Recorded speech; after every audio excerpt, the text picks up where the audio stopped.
औरतें बहुत कीमती होती हैं अगर नेक हो। शादियां चार बुनियाद पे की जाती हैं। या तो आदमी खूबसूरती देख के शादी करता है, जहेज और दौलत के लालच में शादी करता है भिखारी, और या फिर खानदान देख के शादी करता है। इसका खानदान बड़ा है, अगर हमारे यहाँ कुछ झगड़ा वगड़ा हुआ तो 10-15 लाठी आ जाएगी इसकी तरफ से। तो रब करीम ने हजरत आदम पैगंबर की दिल बस्तगी के लिए उनकी बीबी हजरत हव्वा को पैदा किया। सो गए जन्नत में।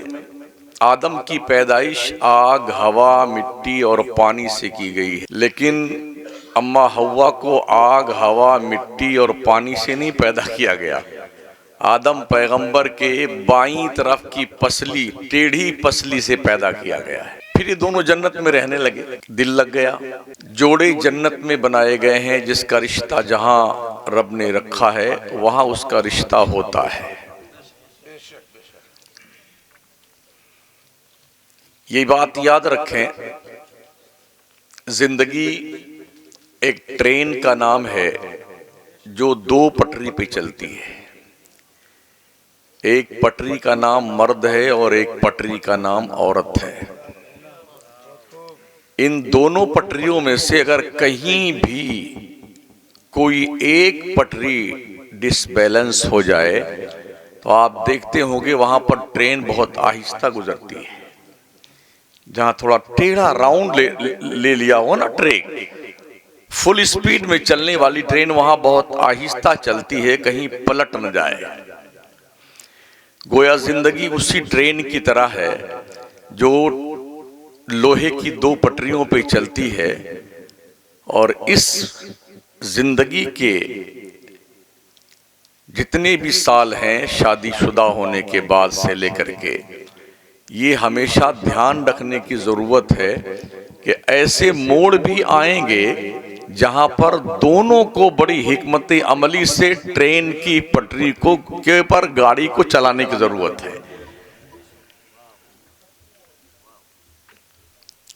एक बात ये भी याद रखें, जब भी किसी की शादी की तारीख मुतय्यन हो तो उसे चाहिए किसी अच्छे जिम्मेदार आलिम के पास बैठ करके शादी के मसले मसाइल सीख ले।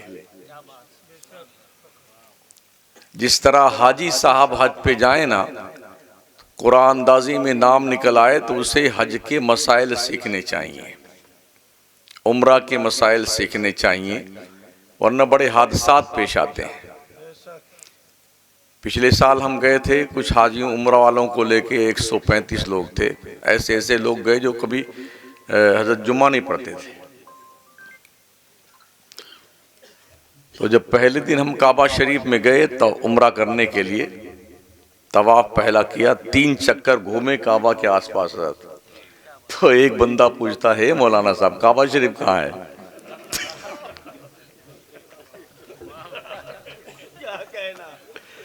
काबा के किनारे 3 बार घूम चुके हैं। कहते हजरत काबा शरीफ कहाँ है? हमने कहा यार ये काबा दिखता नहीं तुझे, तेरे सामने ही है, 3 चक्कर लगा लिया। तो कहते ही है काबा हो है। उसके साथ उसकी औरत भी थी। हे फुरे मौलाना साहब ये काबा हो है? हमने कहा, तो औरत क्या कहती, बाबा सलाम अलैकुम। ये सोचने की बात है जिस कौम को ये पता ना हो कि काबा कैसा है।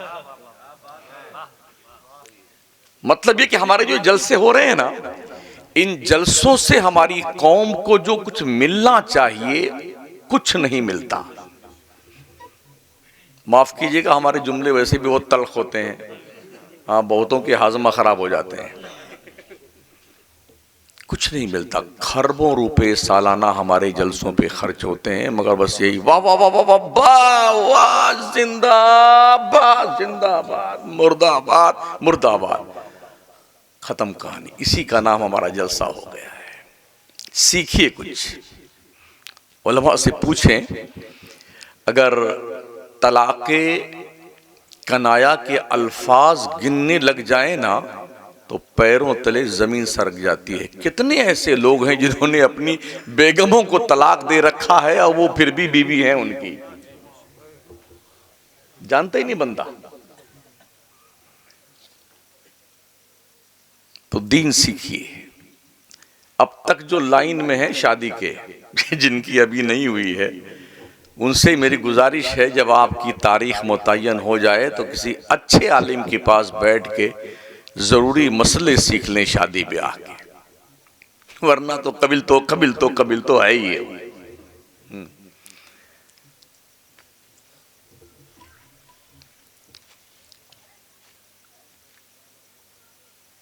हजरत आदम की बाईं पसली से अम्मा हव्वा को पैदा किया। हमारी आका फरमाते हैं औरतें टेढ़ी होती हैं इसलिए कि ये टेढ़ी पसली से पैदा की गई। ये मोटी मोटी हड्डी थी, अल्लाह ने इससे नहीं पैदा किया अम्मा हव्वा को, ना इस हड्डी से सीधी इस तरफ, अच्छा इस तरफ की भी पसली नहीं पैदा किया। आप गिन लीजिए, इधर की पसली बराबर, इधर एक कम है मर्दों की और औरतों की पूरी बराबर है। इस टेढ़ी पसली से पैदा किया गया औरत को, आका फरमाते हैं औरतों को टेढ़ी पसली से पैदा किया गया, इनके अंदर टेढ़ापन है। ए मर्दो, तुम अपने औरतों के टेढ़ेपन से ही फायदा हासिल करते रहना, और इसको सीधा करना चाहोगे तो ये पसली टूट जाएगी।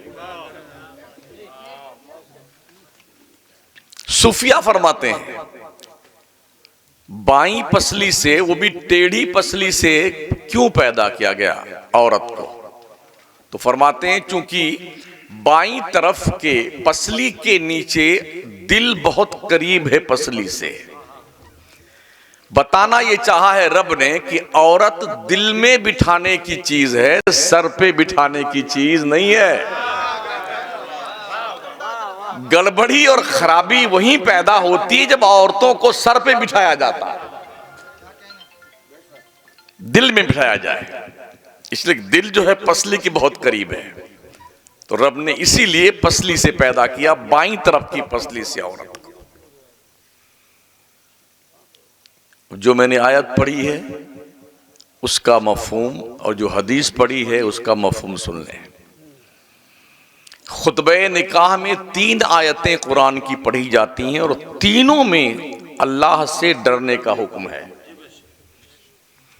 पहली आयत मैंने पढ़ी, या अय्युहन्नासु तक़ू रब्बकुमुल्लज़ी खलक़कुम मिन नफ्सिन वाहिदा, ए ईमान वालो डरो अल्लाह से, अपने रब से डरो, उस रब से जिसने तुम्हें पैदा किया। खलक़कुम मिन नफ्सिन वाहिदा, तुमको पैदा किया एक जान से। व खलक़ा मिन्हा ज़ौजहा, फिर अल्लाह ने उस एक जान से उसकी बीवी को पैदा किया। व बस्ता मिनहुमा रिजालन कसीरम व निसा, फिर उसी एक जोड़े से अल्लाह तबारक व तआला ने बहुत सारे मर्दों औरतों को फैला दिया। वत्तक़ुल्लाह अल्लज़ी तसाअलूना बिही वल अरहाम, अल्लाह से डरते रहो, उस डर रब से जो जिस रब के तुम भिखारी और मंगते हो। रिश्तों की कदर किया करो, रिश्तों की कदर किया करो।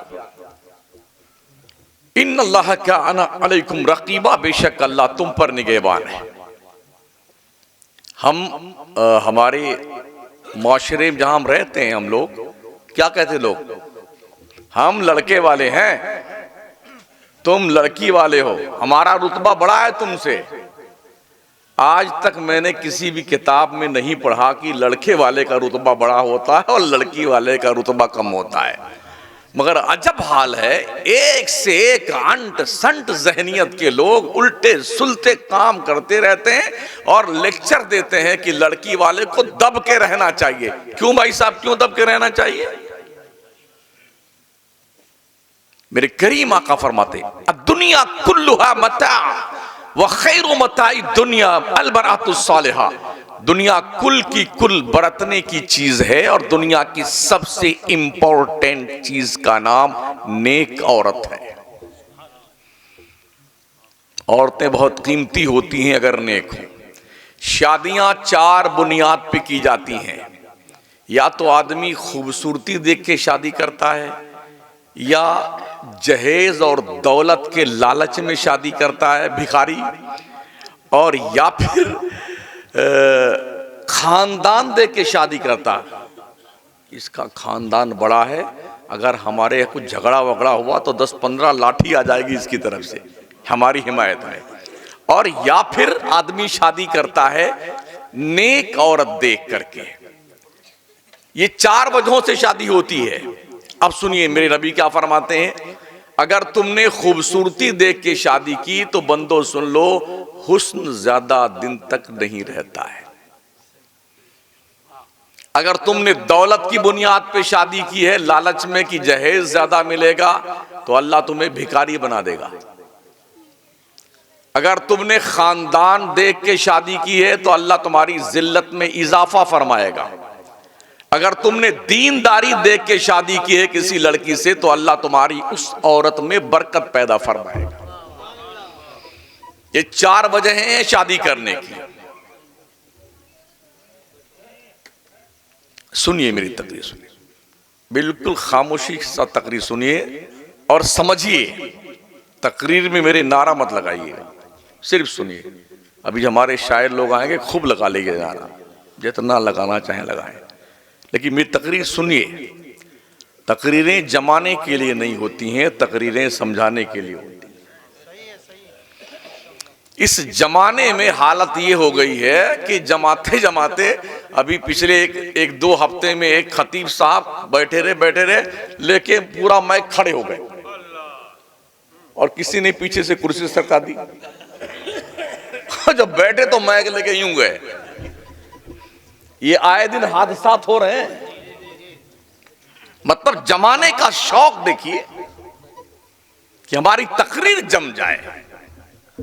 तो तकरीरें जमाने के लिए नहीं, समझाने के लिए होती है।